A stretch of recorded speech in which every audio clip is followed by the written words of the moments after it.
All right, so this is presentation 3 over Africa, and with this one, we're going to look at some of the subregions and then the issue of genocide in Darfur. So we'll start with subregions. The part I skipped is just some review questions over the stuff we covered in the previous presentation. So getting into the subregions, first one, East Africa. So this area, you have the Horn of Africa with Somalia and Ethiopia. And this is the area known as the cradle of civilization, basically, where humanity first started. And then, here, let me minimize some of these photos so you can see. There we go. All right, so this area, Eastern Africa, you got Burundi, Djibouti, Eritrea, Ethiopia, Kenya, Rwanda, Seychelles, Somalia, Tanzania, and Uganda. So like I said, place of early civilization in this area, early human remains. And then, of course, here is a cultural crossroads. You have a lot of people that came from South Asia, Southeast Asia, the Middle East, and stuff like that coming into this region. And then moving forward. Today, East Africa is 70% rural and agricultural, so people mainly farming. Cash crops are big here, so that's another problem. It's not really for food, it's just for money.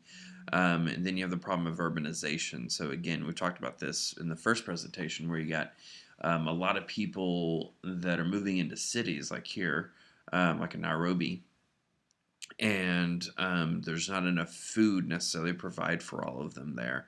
And they're not growing enough food. They're growing too many cash crops. And then on top of urbanization taking away land they could possibly farm on, you also have tourism, which is a pro and con. I mean, the pro is it does protect the wildlife and give them a place to roam and free. But the negative is that can also take away potential farmland. And that's one of the biggest problems in Africa is balancing protecting the wildlife, but also making sure that humans are able to survive too, and that the humans have food. And so it's a balancing act between the two, making sure that both are provided for. All right, then urban population, you see some countries have a higher percentage of urban population than others.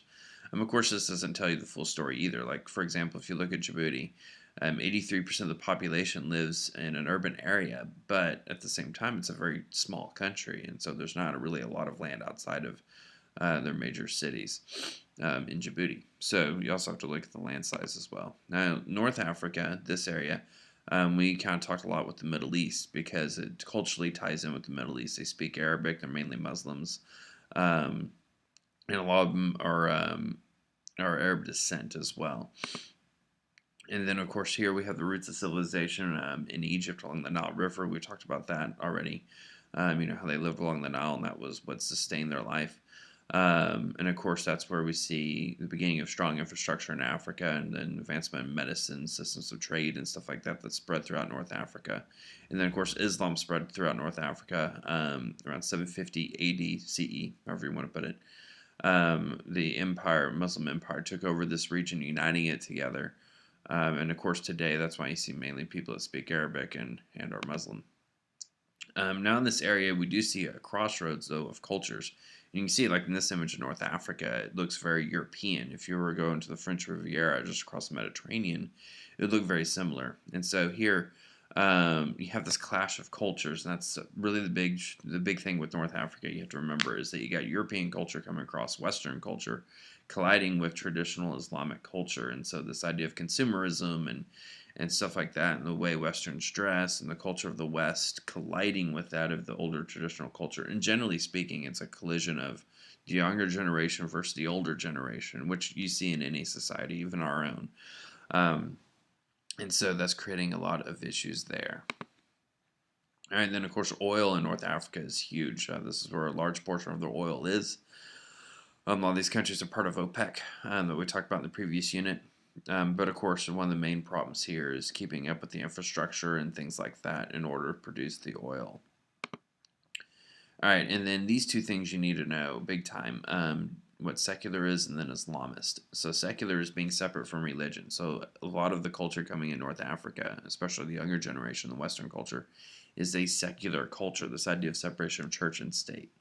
Whereas Islamists are Muslims that don't view their religion as just like a personal religion, but it's a political system. It's a theocracy. So they want the values and morals of Islam to govern the country. And that's totally different than the secular idea. Secular idea doesn't mean that you're not religious. It just means that you you separate religion from the government, in the sense that you don't punish people in society for having an affair or something like that.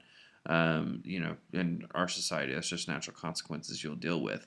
Whereas in a theocratic government run by Islam, there's going to be harsh punishment for that. And so Islamists are ones that they don't want to just see people convert to Islam and have a spiritual change to follow Islam.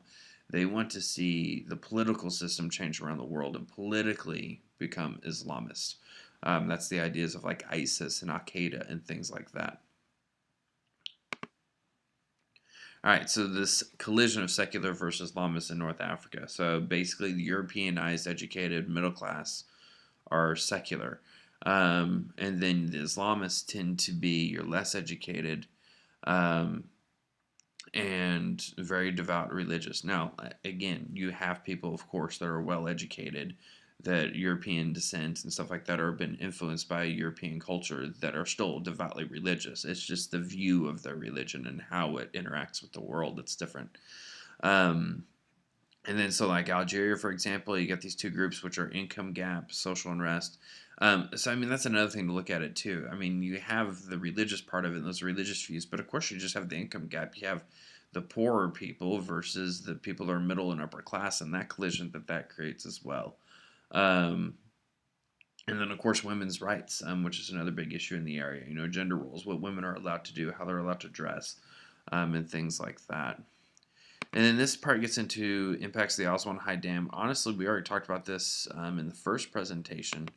Um, but here again is some pros and cons from it, which we've already talked mostly about this, so I'm going to kind of just skip on past this.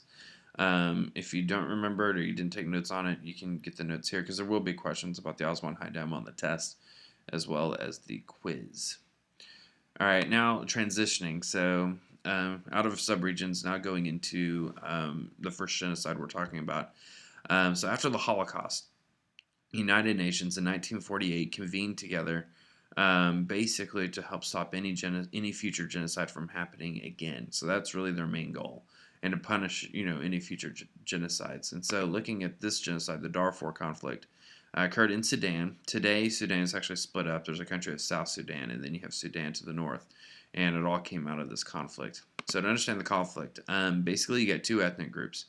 You have the lighter-skinned Arabic-speaking Sudanese to the north, which are majority Muslim. And you have the darker-skinned, some Muslim, Christian, and animist in the south. And so they had a civil war really starting back in the 80s between these two groups. So basically, you say Muslims versus non-Muslims, or Arab African versus Black African. But either way, it's north versus south. And then the Darfur crisis, the genocide, came out of an Arab militia committing acts of genocide called the Janjaweed. And so a militia is generally a group that is not sponsored by any one group. So it's like you have the army backed by the government in the north, and then you have the rebel army in the south, and they're fighting each other in a conventional war.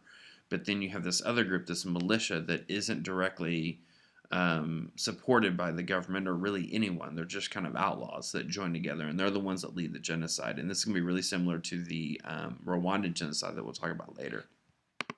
So here you see a political cartoon. It's got Janjaweed on a camelback with a sword and AK. And here you got the people in Darfur, the victims, saying, "We're in luck, the UN has expressed concern." And this is the big problem you're going to see with Darfur, and really big with Rwanda, is the lack of intervention by the UN. They're very slow at doing anything. They really have no action behind it other than sending like a mean letter saying, "Hey, you need to stop this. It's mean to kill people." And of course, that doesn't end anything. And so here, the following images are from the genocide in Darfur, and just showing you different things as far as what they did and what they used in order to kill these people. And again, this, as far as years go, this really picked up in 2003. The genocide started slowing down 2008, 2009. It was 2011 when South Sudan declared independence. There's still some killings today, but it's not as bad as it used to be. So here is your people in the south. These are the targets of the genocide. And here you see bodies left out. So people just killed along the roadside, stuff like that. These people were fleeing their villages, were killed and just left out to rot. And then, of course, one way they would kill people is through starvation. So burning food supplies coming in and things like that, so people will be malnourished and die. Here you see a child that's malnourished. I don't know if this child lived or not. But I mean, keep in mind, like, I mean, babies need a lot of caloric intake because the brain is developing quickly at this time, and so malnourishment at birth often leads to death. And if it doesn't, there's going to be brain damage and things like that. Like, mentally speaking, they're never going to be at the level they could have been at if they had the proper food intake. And then here you got displaced persons camps. Janjaweed came in and displaced them even more, and so destroyed those camps as well. Here you see them burning villages, and a lot of these people in this area, especially in the rural areas in South Sudan, were very poor. And so, I mean, these aren't, like up-to-date cities, basically, straw huts and things like that they're burning. And my computer's, whoop, okay. All right, here again is more burning, and then here injuries and stuff, and then of course another body that's left out to rot. And then here again is the Janjaweed on horseback. So going in around with AKs, machetes, things like that. One thing from the helicopters they would shoot is these flechetas, these little darts. This baby was shot by one here in the lower back. And then, of course, explosions and stuff. This kid was in his house at his table. Explosion went off outside and killed him. And again, more bodies just left out to rot. It's Janjaweed walking in the background with the body here in the front. And then more malnutrition. Just look again at the size of these children. Just how little they have on them. And, of course, the UN and the U.S. did send in food, but the Janjaweed burned a lot of the food supplies that were coming in. And then once they get to a camp, then they're generally safe if it's a UN camp. But again, it's not, high living. It's still very basic. You're out in the middle of the desert, basically, and this is how they're living. With the few possessions they could carry, maybe a couple animals if they're lucky and stuff like that to provide some milk and things like that for them. And then, of course, at least at the UN places, refugee camps, they can get some food and supplies. But here's a huge camp here. And just keep in mind, about a third of Africa today lives in refugee camps like this. And there's 1 billion people in Africa. So you're looking at 330 million people, more than the population of the United States, living in refugee camps like this that are reliant on aid from the United States, from the United Nations, other powerful countries, because of what's going on. And then, of course, a lot of times families lose their children. So all the camps are going to have photos of missing children and trying to find their parents if they're still alive. And then another weapon that the Janjaweed use is rape. So they'll rape the women because in the culture there, it's a woman is seen as basically being, I guess you could say, used or dirtied if she's been raped.